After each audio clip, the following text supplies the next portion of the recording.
Thank you, Dean Clark.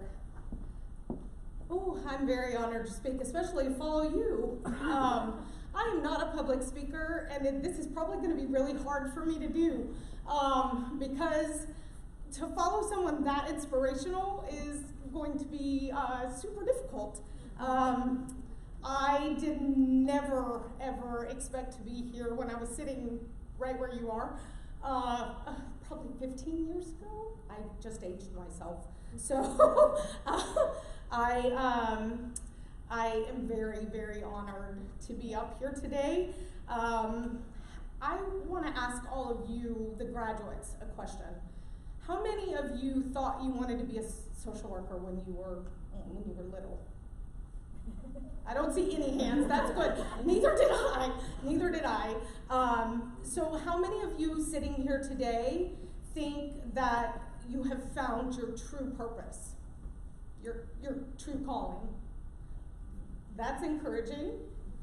I like that, Cassidy, right? I like that you talked about being asked in classes that why you wanted to be a social worker, because I think it's helpful to reflect. We do a lot of self-reflection as social workers. I want to tell you a little bit about my story. Dean Clark did a great job reading my official bio, but I wanted to tell you about my journey on how I became a social worker. I often jokingly tell people that I did all of my life backwards. Society often tells us you have to go to school and then get married and then have children, but that's not the way I did my life.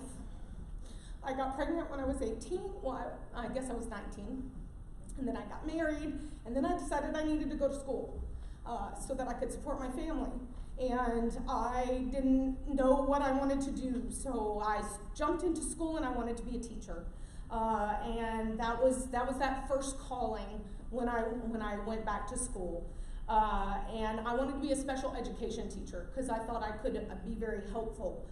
Specifically, I wanted to work with deaf and hard of hearing children. I took American Sign Language as my foreign language, and I was really good at that. I had 3 children and a husband to support, so I had to get a job while I was going to school. I was working full-time and going to school full-time and taking care of 3 young children and a husband. So I was a very, very busy person. But I got a job teaching a 4-year-old classroom at a preschool center. And I learned a very quick lesson. Teaching was not for me. And I really only lasted about 8 months in that classroom and had to switch my major. So my next calling was I was going to be a counselor. I thought I wanted to be a psychologist or a guidance counselor. But truly what I thought was I was going to save the world one person at a time. Right? That's what we all thought. Or we secretly think that, maybe we don't say it out loud. Anyway, I went to an advisor on my college campus. At that time I was at a 2-year school, and they guided me toward social work because they thought that would be a more practical path, that would lead to a career, right? And as I listened, I was smart, and I listened to that advisor. And as I went through my BSW program, I very quickly thought I would plan ahead, and I was going to get licensed. I was going to go into a master's program right away, and I was going to get licensed. And I was lucky enough to have another work experience. In one of my field placements, I worked in a crisis stabilization unit. And in that crisis stabilization unit, I was doing Baker Act screenings and group sessions, and I actually worked the night shift as a tech, if you know what that job looks like. So much like my teacher experience, I realized that my own mental health was not stable enough to be a traditional social worker. I didn't know that about myself until I had that job. And then I had a bit of a crisis. Well, I'm about to finish my BSW, and what do I do? Because I don't think I can actually do mental health work, and that's what I thought I wanted to do. But I was lucky enough that I had talented professors who steered me to discover that I had pretty focused talents and passions in policy analysis and macro level social justice issues, which led to my next step in my path and my journey for how I was going to discover what my true purpose was. And that led to the College of Social Work.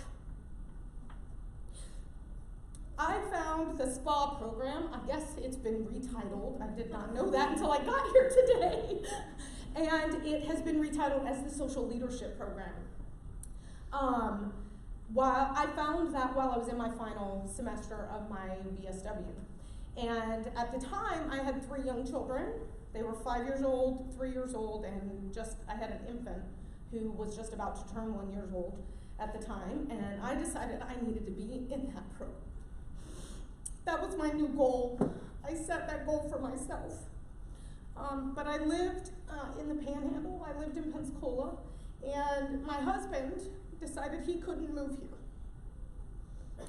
And he would not allow my children to move here either. So we made the very, very hard decision that I would move here and they would stay there.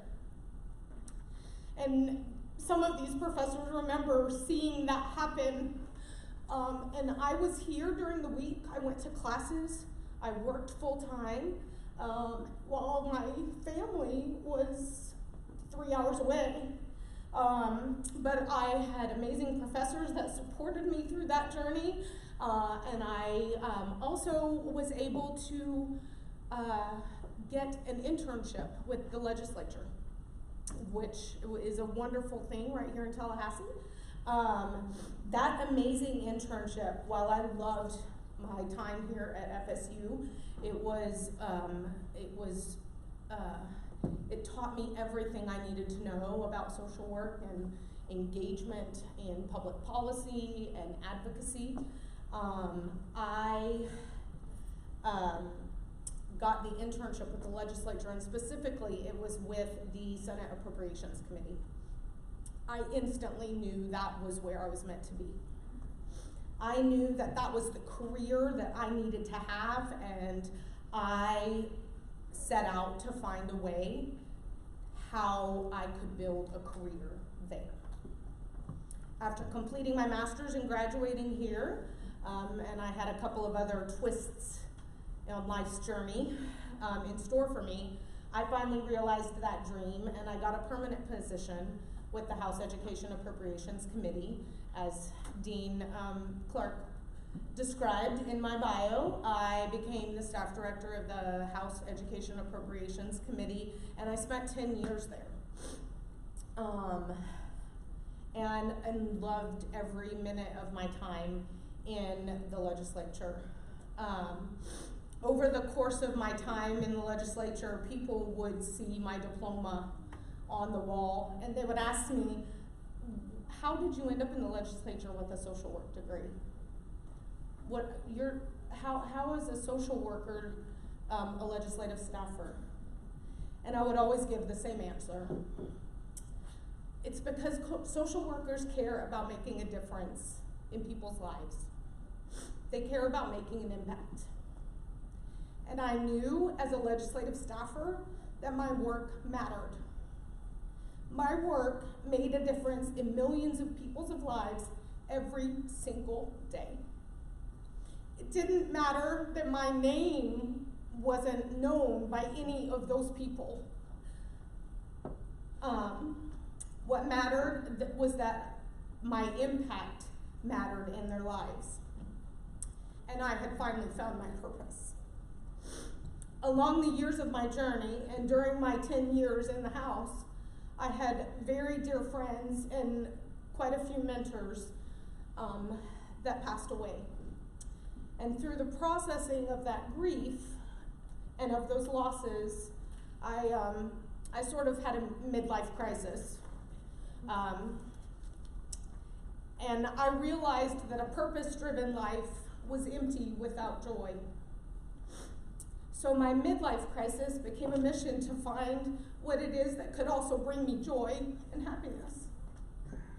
So I kind of blew up my life a little bit, and I gave up that true purpose that I had found, and I quit my job with the legislature and accepted a job as a contract lobbyist. When you work for the legislature, contract lobbyists are